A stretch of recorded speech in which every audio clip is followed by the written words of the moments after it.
Good morning, good afternoon, good evening, and welcome one and all to something that I've really been looking forward to doing and really glad that has happened. It's a chat about Evangelion with Chawesy. Hello. Chawesy, hello! How's it going, man? Oh, it's fantastic to hear you, to be honest. I mean, I can't personally think of much more of an inviting prospect. But before we get into that, I have a couple of things to tell you. Firstly, for those who haven't watched Evangelion, it's absolutely brimming with spoilers. If you watch it having not known what's gone on in Evangelion, nothing will be left sacred and everything will be told. So make sure you're clued in, or you have absolutely no desire to be clued in before you continue. And also, I've been requested to tell you that this video has been financially supported by Amino. You may remember the other promotion where I briefly introduced you to the system of stories. Well, since then, I have made a number of them myself, which can be found on my global profile. You can find my global profile by searching a bar at the top, as such. Here are some stories at the moment on the Legacy Update videos comments, people telling me I didn't know what update it was, and some extra content from the 10th Angel Strikes video. As you are watching this video, there will be a story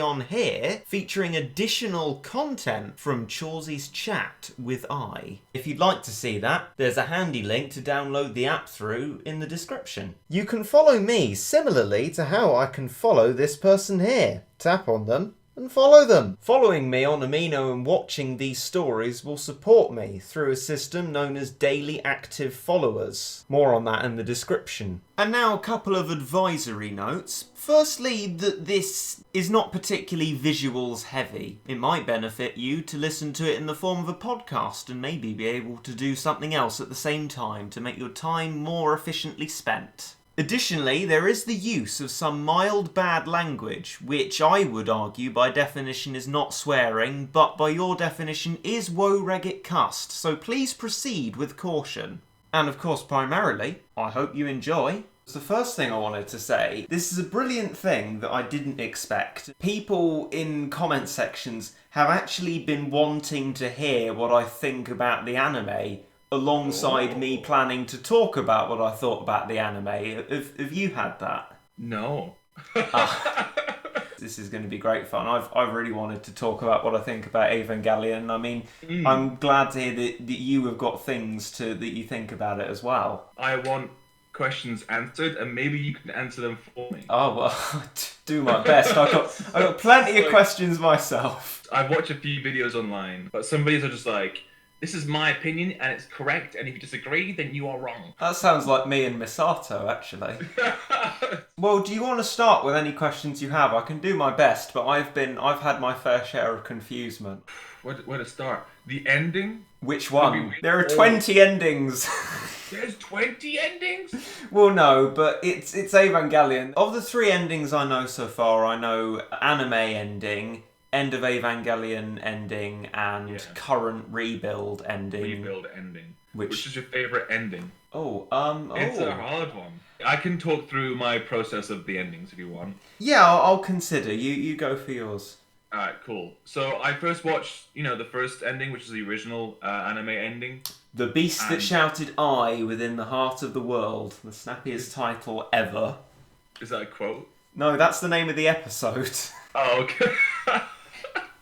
It was a mind melt. It was kind of just nonsense on the screen. I am happy to hear that it was due to a budget not being met, so they couldn't really splash out a good ending, and it wasn't just them being like, oh, my farts smell really good, and here's my art. I'm really glad that was the case. I was scared that this was just oh, this is my artistic take on it. And it's like, no, I don't know what's going on. And then it just ends with congratulations. I thought, no, that can't be an ending. What are you on, Evangelion? You had a solid ending at episode 24. I don't know, episode 24, Shinji goes on an absolute mad one and collapses into misery. Probably jumps into the central dogma, and that's the end of him. But then no, you go to episode 25 and 26 where suddenly instrumentality, because why not?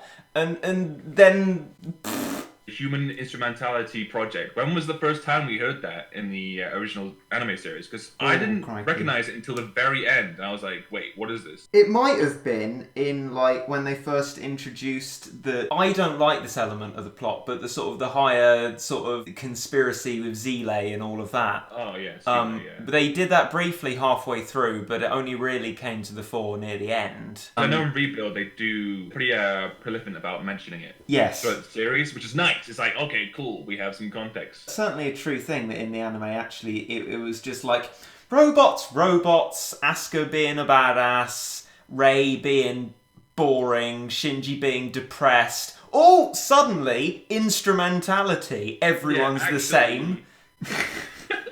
Actually, God concepts. Whoa, check that out. It's like, wait, what? I was just in it for the anime Robot Wars. Yeah, I know. I was in it for Misato drinking beer.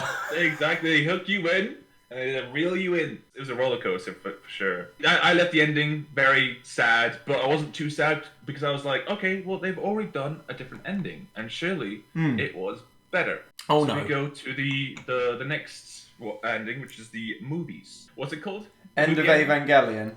That's the one. A lot of just crazy crap just happening. What do you think of that ending then, in comparison to the first one? My god. Right, okay, so after I finished the anime, I went on the internet like Evangelion episode order or something, and so I found out that the end of Evangelion was essentially a remake-ish / side project / sequel to episode 25 and 26.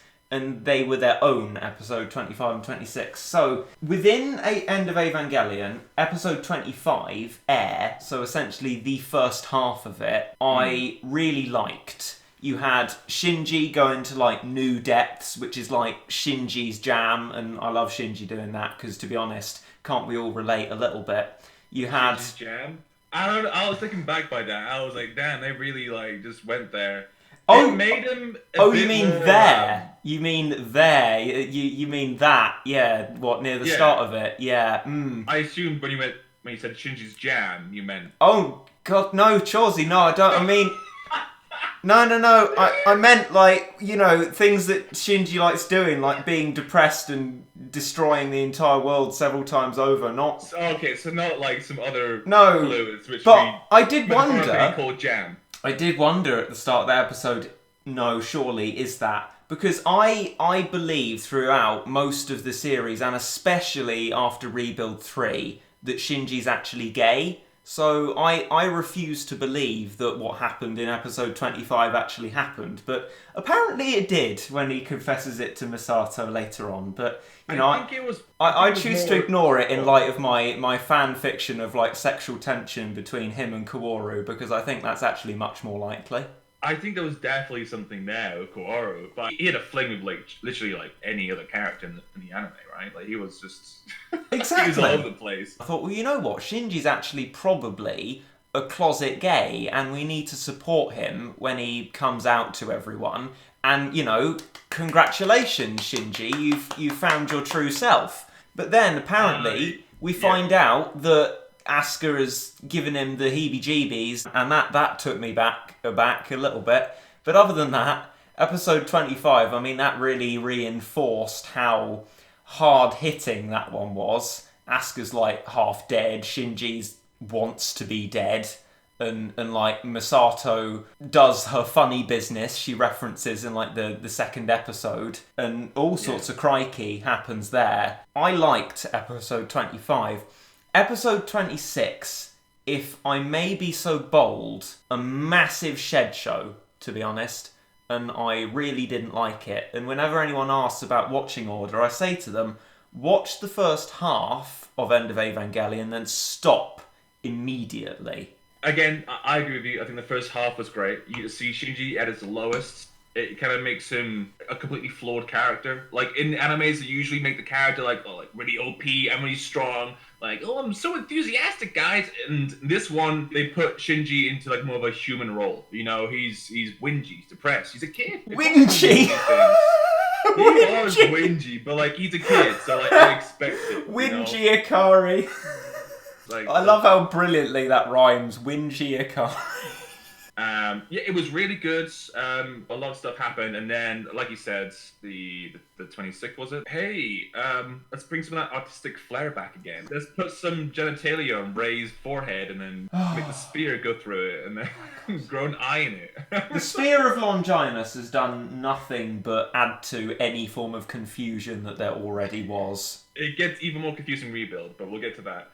I went into that thinking, okay, I'm finally gonna get the answers I really want. And then I walked away from it being like, how do they do this twice? They literally just like went crazy twice again. Yeah. And I'm like, there must be a normal way of explaining it. Even in Rebuild, there isn't really an explanation to it. Well, with the Rebuild, I think what they did was they moved the third impact to where was like episode 19-ish. So what actually happened in the anime at that point is that Shinji turned into like soup within the Ava, and Masato was like, "Damn it, Ritsuko, you little gobshed! Look what you've done, turning Shinji into soup." But like this time, he just blew everything up instead. So they managed to avoid the sort of the end of Evangelion rubbish that was. I mean, what on earth? Like, if end of Evangelion did one thing, it made me appreciate how the original ending to the anime wasn't that bad. So here's my question: which one do you prefer, the first one, the original, or the one after that? Oh, absolutely, the original one. I was just when I was umming and ahhing, I was thinking about between whether I like the current Rebuild ending more or the anime ending. And to be honest, I think for understanding the battle with Unit 13, actually, to be fair, it is less coherent to me than the idea of like Shinji's internal emotional struggle, because looking at the one little bit of it, at least you don't have wider, huge questions that make no sense that you get with the other two endings. For me, it was because of the prelude to the big crazy mess at the end. It made me appreciate the second one a lot more. However, I'm still with you. I prefer the first one. Because you can kind of like at least interpretate what's going on with all like these flashing images and like these scenes and stuff.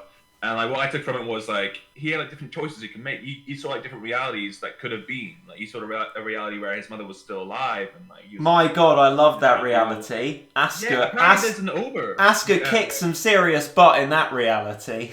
Yeah. What I read about the end of the anime put it into a more coherent perspective than I understood it, which I don't like having to read up to understand it, but it was interesting what I read in that instrumentality, which I don't think was sufficiently explained, merged everyone's souls together, and that's why Shinji was like seeing Misato getting up to all sorts of strange things, and Misato being like, "No, don't show him that! Oh, TMI, Shinji!" And, you know, things like that. And then Shinji's like, oh, like, I don't know. Actually, I still don't understand the bit that it explained there, but the point is that what he was seeing throughout those two episodes was everyone's innermost issues being shared by everyone. Yeah, I do like that. It's really hard to explain the human instrumentality project.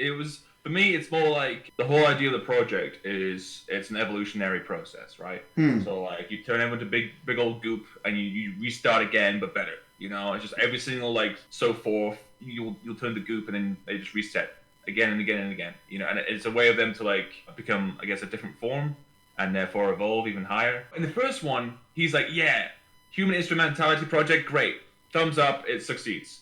The second one, he interrupts it like halfway.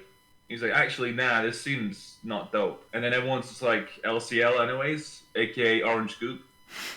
And then he turns, because apparently, even if you're Orange Goop, you can turn back into a human. And so he does that, and so does Asuka. And then... Oh, that! At the end, he chokes Asuka. And I was like, wait, no, you were supposed to be happy with Asuka. And she was like disgusted at him, because all their minds being melted together, she knew what he did to her, which was the jam. I mean, that, if I may, again, use a sort of Regit cuss term that isn't swearing, but nonetheless, that was a complete crock of bollocks. Ultimately, I had to read up to understand that, and I thought, wow, you know what? Actually, if they communicated that happened, or even actually communicated that instrumentality had started, which they didn't really, all they had was just some big strange Ava with like loads of arms or whatever, and then actually communicated then that Shinji was like, whoa, hold up, stop that right now. And then suddenly he's not goop anymore. Instead of like the Earth's exploding, all red shiny crosses everywhere, all cryptic real world footage and a montage that melts your eyes into an epileptic fit. No, if they actually made a sensible version of that plot, that would have been a really good ending. Shinji's like, hold up, I'm going to stop this. If they'd communicated that properly in a sort of this plot actually makes sense kind of way, I think that would have been a great ending. Rather than me being like, oh, what? So, like, the ending's like Asuka being sassy, which, you know, I have no issue with. I like Asuka being sassy, but in a context that made absolutely no sense whatsoever, and I later find out is returned from instrumentality to not anymore, and there's an impact, but there's not an impact. And again, just a massive load of bollocks that they really could have made a brilliant ending if they'd have just dropped all this cryptic rubbish and just made a normal film. The writer has like an idea in his head of like the ending and how it goes and all this like lore and backstory to everything. But like he had a very hard time portraying all that on screen.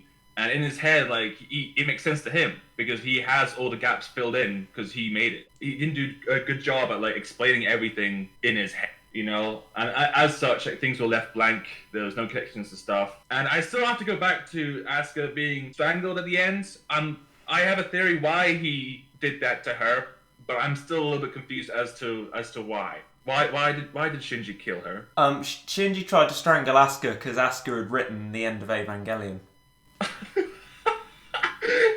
Why you do this, you crazy bitch? Why couldn't you have made a sensible ending, Asuka? Asuka! They're gonna be confused again. They're gonna hate me again. Why?